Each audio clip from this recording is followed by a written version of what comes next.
Halo teman-teman semuanya, perkenalkan saya Priscilla akan menyampaikan presentasi saya berjudul Mekanisme Bantuan Hukum oleh pihak KBRI bagi pekerja migran Indonesia di Jepang. Jadi langsung saja ke latar belakang masalahnya, saya akan menjelaskan dulu apa sih bantuan hukum ini. Nah, jadi menurut Kementerian Hukum dan HAM, bantuan hukum itu ialah jasa hukum yang diberikan oleh pemberi bantuan hukum secara cuma-cuma kepada penerima bantuan hukum. Nah, yang jadi pertanyaan, siapa sih penerima dan pemberi bantuan hukum itu? Jadi menurut Undang-Undang Nomor 16 Tahun 2011, kalau penerima bantuan hukum itu ialah orang atau kalangan orang miskin. Sedangkan pemberi bantuan hukum itu ialah lembaga berbadan hukum atau organisasi kemasyarakatan yang memberikan layanan bantuan hukum. Jadi bisa dikatakan kalau pemberi bantuan hukum itu adalah kelompok kuat dan penerima bantuan hukum itu adalah kelompok yang lemah. Di sini saya juga akan menjelaskan bagaimana sih negara itu memberikan perlindungan hukum kepada pekerja migran. Nah, di sini sudah dijelaskan dalam pasal 27 ayat 1 Undang-Undang Dasar 1945 bahwa segala warga negara bersamaan kedudukannya di dalam hukum dan pemerintahan itu wajib menjunjung tinggi hukum dan pemerintahan itu tanpa ada pengecualian. Dan di Undang-Undang Nomor 18 Tahun 2017 itu menjelaskan bahwa negara turut serta melindungi pekerja migran Indonesia di negara tujuannya. Berarti di sini sudah jelas sekali ya bahwa negara itu hukumnya wajib banget untuk melindungi pekerja migran di negara manapun tanpa terkecuali. Nah, di sini saya mau menyampaikan sebuah data ya, kalau Indonesia itu merupakan negara dengan penyalur pekerja migran terbanyak di dunia. Dengan data dari BP2MI yang mencatat bahwa sebanyak 39.500 pekerja migran Indonesia itu tuh berada di 5 negara terbanyak hingga Mei 2022, yaitu ada Singapura, Taiwan, Jepang, Hong Kong, dan di Saudi Arabia. Nah, di sini tuh saya mention yang negara Jepang ya. Nah, negara Jepang itu kan sendiri memiliki primadona ya, setiap tahun tuh banyak sekali orang yang pengen bekerja di negara Jepang. Nah, sebenarnya apa sih yang menjadi daya tarik dari Jepang itu sehingga banyak calon pekerja migran tuh ingin bekerja di negaranya.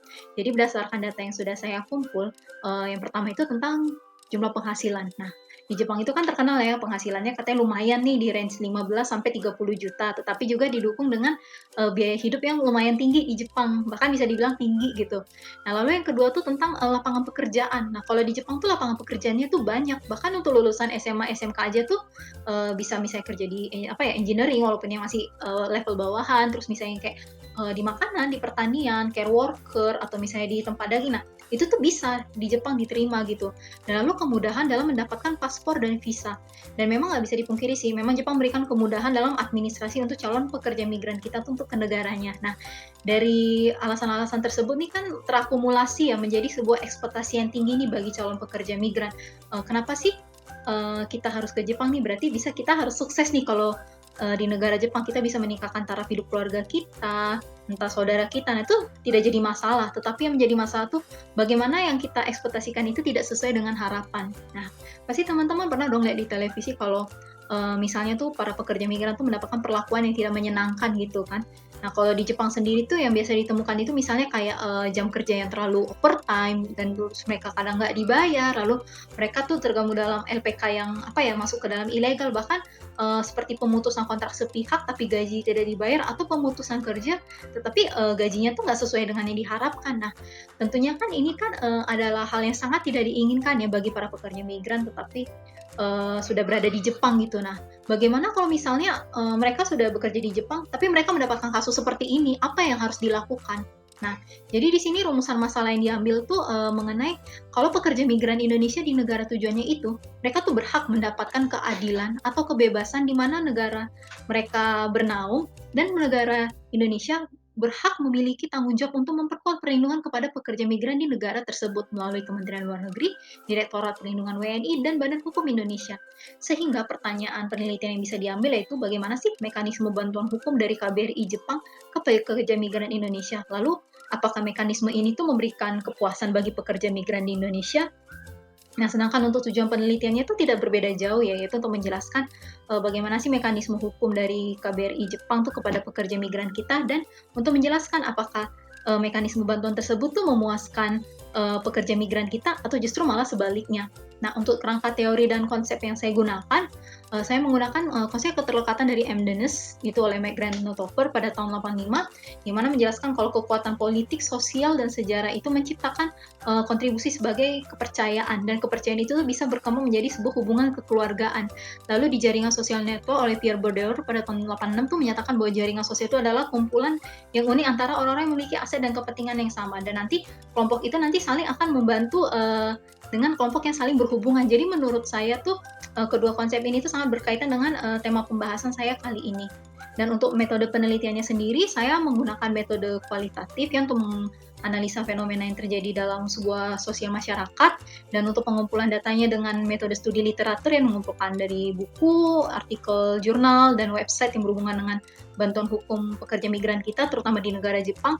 Lalu dengan teknik analisis wacana, saya menggunakan toolsnya itu dua teori tadi, teori M. Dennis dan social network, dan itu nanti saya akan kaji lagi dan menghasilkan sebuah pembahasan yang bisa teman-teman lihat di sini, bahwa yang memberikan perlindungan hukum kepada pekerja migran kita tuh adalah Kementerian Luar Negeri melalui perpanjangan tangan KBRI. Berarti di sini kasusnya adalah KBRI Tokyo.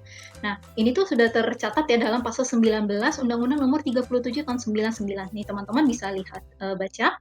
Dan di sini saya jelaskan ya, bantuan yang diberikan itu adalah sosialisasi. Jadi mencakup bagaimana sih sistem hukum di Jepang, terus hukum acara di Jepang, bagaimana saran-saran atau kayak semacam tips and trick ya, gimana sih kita harus berperilaku dan bersikap selama menjalani proses hukum untuk mempengaruhi keputusan pengadilan nanti, seperti itu. Dan di sini saya juga akan menjelaskan ya tentang mekanisme perlindungan bantuan hukum dari KBRI ini melalui konselor itu kepada pekerja migran yang bermasalah itu seperti apa. Nah, yang pertama kan pasti konselor itu akan mengunjungi pekerja migran yang bermasalah ini kan di penjara. Mereka akan bernegosiasi, menghasilkan keputusan-keputusan. Lalu pada saat di Jepang, biasanya itu di sidang tingkat pertama, nanti pekerja migran kita tuh mendapatkan perwalian melalui si konselor KBRI ini. Nah, dari perwalian konselor ini, mereka tetap mengikuti aturan yang berlaku di Jepang. Dan mereka tidak akan ngada-ngada, karena itu sudah SOP-nya. Nah, nanti si konselor dan KBRI ini akan menerima informasi lagi dari pihak konseloran di negara Jepang ini. Nah, berdasarkan data dan informasi yang tersebut, nanti akan didapatkan sebuah keputusan bantuan apa sih yang cocok untuk si pekerja migran yang bermasalah ini, apakah bantuan hukum, mediasi, ataukah advokasi.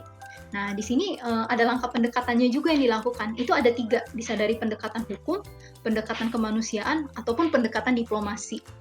Nah, di sini tuh dengan sistem mekanisme yang sudah dibuat tuh tentu ada kekurangannya. Kekurangannya itu mungkin lebih kayak ke illegal workers yang datanya itu tidak masuk ke database KBRI Tokyo. Nah, jadi di sini KBRI itu memberikan solusi yang kalau misalnya saya rangkum tuh mereka tuh lebih ingin ke pemuktahiran data dan integrasi data-data tersebut. Dan kalau bisa tuh ada sebuah kayak perjanjian hukum yang bisa meminimalisir tuh masuknya tuh LPK ilegal di Jepang, serta kalau perlu bisa menyediakan jasa lawyer yang bagaimana kalau pekerja migran kita itu terkena ancaman bahaya atau yang mengancam jiwa dan nyawanya tuh lawyer tersebut tuh bisa sangat membantu. Nah, di sini saya akan menjelaskan ya sebuah contoh kasus, yaitu bantuan KBRI Tokyo pada 2 WNI yang terjerat kasus narkoba di Jepang. Jadi itu untuk kronologisnya, di tahun 2019 tuh ada 2 wanita inisial A dan I itu ditangkap oleh kepolisian Jepang karena mereka dituduh menyelundupkan metamfetamin untuk kepentingan bisnis mereka secara ilegal. Lalu di tahun 2020 mereka dinyatakan dengan vonis 6 tahun penjara dengan denda masing-masing 2 juta yen. Itu tuh ada 3 undang-undang ya yang memberatkan hukuman mereka, yaitu Japan Custom and Law pasal 109 dan 69, Japan Stimulus and Drug Control Act pasal 41 ayat 2, dan Japan Penal Contract pasal 60. Lalu di tanggal 13 Juli 2021 tuh pada akhirnya tuh panel hakim pengadilan tinggi Tokyo itu memvonis bebas 2 orang WNI tersebut. Nah, di sini saya mau lihat ya bagaimana sih KBRI Tokyo tuh sangat aware memberikan perlindungan dan bantuan hukum kepada WNI ini.